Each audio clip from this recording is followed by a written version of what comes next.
Hello again, Jared Case here, Curator of Film Exhibitions at the Dryden Theater and the George Eastman Museum, and I took part in the virtual Sundance Film Festival last week, right here from my own home theater. And I thought I'd give you a roundup of some of the titles that I saw, some of the ones that I really enjoyed, and perhaps some that you might be able to look for at the Dryden Theater when we do reopen later this year. Of course, the big winner of the festival was Coda. Coda is an acronym for Child of Deaf Adults, and it does feature a young woman who is the only hearing person in a family of deaf people, played by her brother Daniel Durant. The father is Troy Kotzer, and Marlee Matlin is the mother. The young woman is played by Amelia Jones, and she happens to be quite a talented singer, so she is pursuing a career in music at the same time that she's helping out her family's fishing business. And it was the last film that I saw at the festival. When you hear about this type of subject matter and combine that with the reputation that Sundance has, there's a possibility that it might be sort of a cloying film that is a bit too saccharine, but it's actually really, really great. It's very funny, it's very touching, and it is worth watch. Now, that has been purchased by Apple TV, so presumably that will be showing up on Apple Plus at some point in time later this year. Perhaps it will get a theatrical release. We're hoping so. 1969 seemed to be a watershed year for filmmakers at this year's festival. That was not only the year of the Harlem Cultural Festival, a series of concerts that took place in Harlem in 1969, the same year as Woodstock. However, although these concerts were covered by a local TV station, those tapes have lain dormant for the last 50 years, and it was up to the Roots Questlove to uncover them and put together this film chronicling the cultural festival. Now, it's a really interesting way that he approached it, especially at the beginning, as these performers come up and do usually one song a piece. It really is almost as if Questlove is putting together an album. Each track not only features one of these performances, but it handles a section of the story that he wants to tell. And it's really great to see these performers from 50 years ago. Uh, Stevie Wonder was just transitioning out of his teenage phase, so it's wonderful to see him here, as well as the Staples Singers and Sly and the Family Stone, and just a really great concert documentary with a little more heft to it than you'd normally get. It was also the year that Sesame Street premiered on PBS, as detailed in Street Gang: How We Got to Sesame Street, which goes into not only the formation of the program, but the various personnel that actually helped get it to where it is, or it was at that point in time. And so it goes beyond Jim Henson, who I think gets a lot of the praise for this. It actually shows how Jim Henson was changed what he was doing, where we're getting children to actually learn things during the watching of the show as opposed to just mindless programming. So aiming it at preschoolers, but also aiming it towards teaching them something, preparing them for school before they get to kindergarten. It's a really interesting documentary and a lot of fun. Certainly, there's some nostalgia that goes along with that, seeing these shows and performances from 50 years ago as well.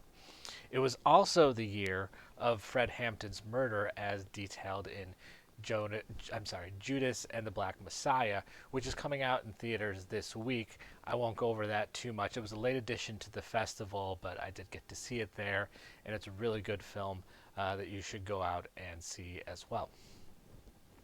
Now, another theme that ran through some of the films is the idea of perception.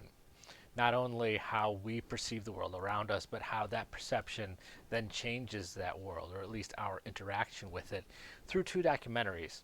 The first is A Ghost in the Matrix, and these are both filmmakers. We've shown previous films from them at the Dryden. A Glitch in the Matrix is directed by Rodney Asher, the director of Room 237, which we played back in 2013. That was a look at people that were obsessed with Stanley Kubrick's The Shining and had these different ideas about what the film actually meant beyond just the text of the film itself. Glitch in the Matrix talks to some people about the idea that what we're actually experiencing is a simulation, much like was seen in the Matrix, and the fact that there is a greater world beyond this world that we have, but that it is not a spiritual world, but a scientific world. And ultimately, how that idea can create a disconnection from this reality for the people that are existing in this reality or this matrix or whatever we have. The fact that this may not be real could create a disconnection from the actions that we take and whether or not they actually matter. So that's a really interesting one.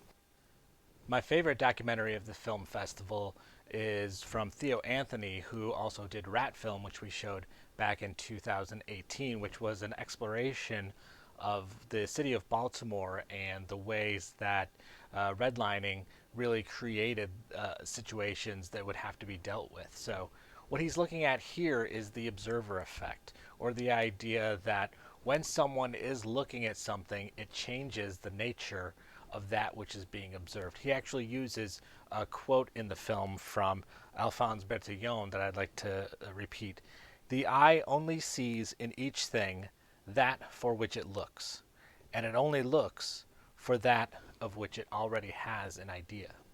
So if we are looking for something, we tend to find that thing, whether or not it actually existed before we started looking for it. So Anthony goes into several different ways that this observer effect uh, takes place in our world.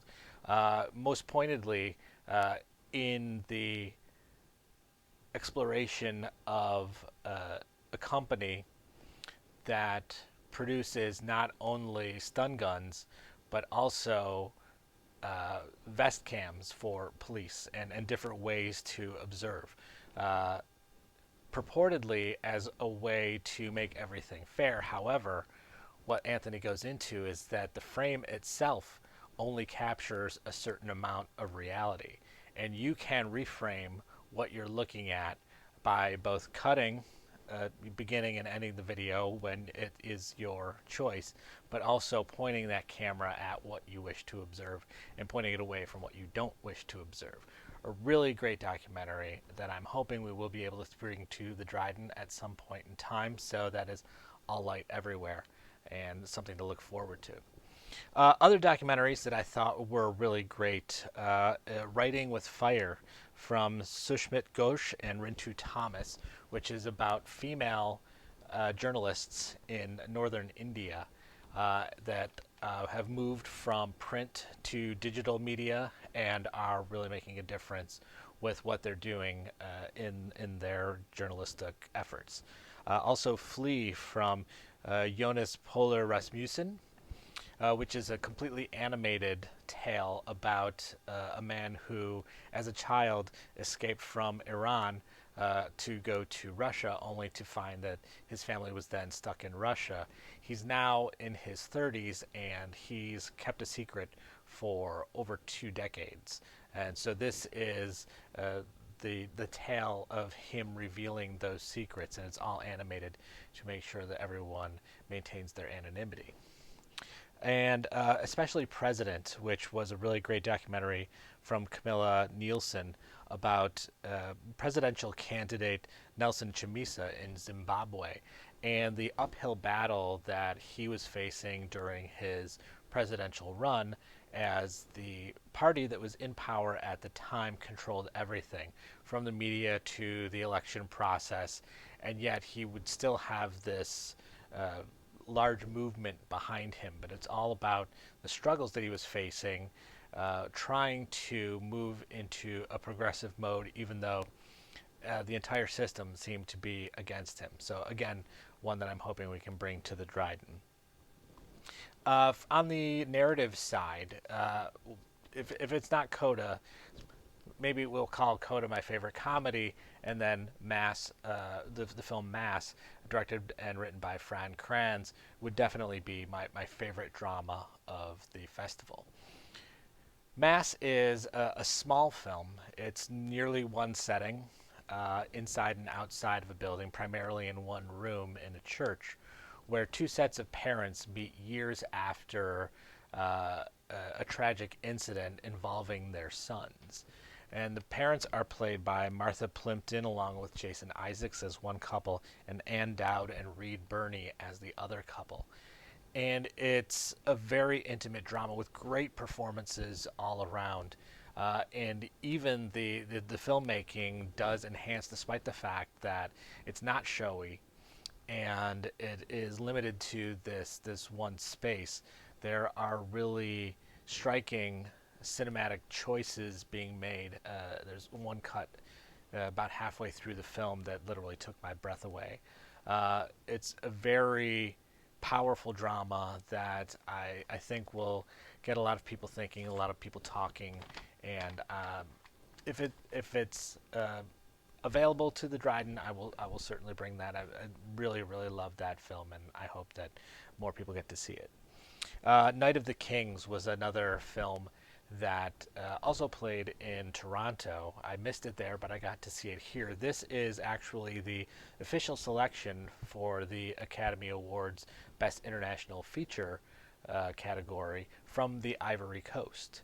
And it's directed by Philippe Lacote, and it is a story about a young man who is arrested and tried and put into the Maka prison in the Ivory Coast. This is a prison where the prisoners are certainly detained, but the guards don't really have any say in how the prison is run. The prison is run by the prisoners, including essentially a ruler or a king who, as this young man enters the prison, assigns him the role of Roman or storyteller. Unbeknownst to this young man, the inmates have a plan for this storyteller once his story is done. So he discovers that he needs to make his tale that he's telling last until the morning.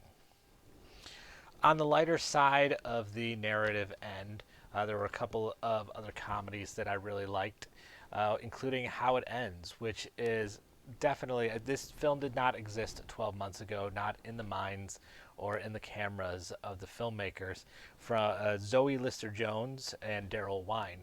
They both wrote the film, as Wine also did some of the cinematography and editing, and Lister-Jones is the star of the film, along with Kaylee Spaney, who plays a younger version of herself.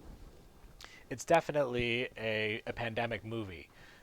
You can tell that the actors, it's constructed in such a way that the actors are purposefully keeping a great distance between themselves. And it's about the last day of the Earth, as there's a comet hurtling towards the planet.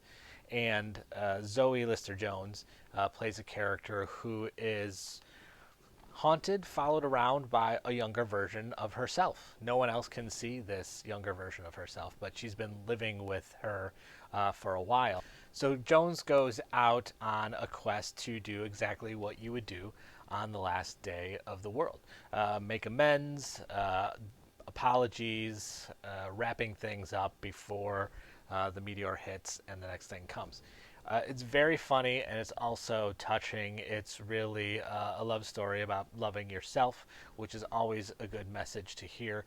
But it is filled with great cameos from comedians, including, it's a long list here, Finn Wolfhard, Nick Kroll, Fred Armisen, Bradley Whitford, Olivia Wilde, Lamorne Morris, Paul Scheer, Helen Hunt, Colin Hanks, and Charlie Day. And I didn't list all of them. Those are the ones that I'm most familiar with, but there are other recognizable faces in the film as well. And that was one of the films that I started out the festival with, and it was a nice surprise for me as I was seeing this during this past 12 months.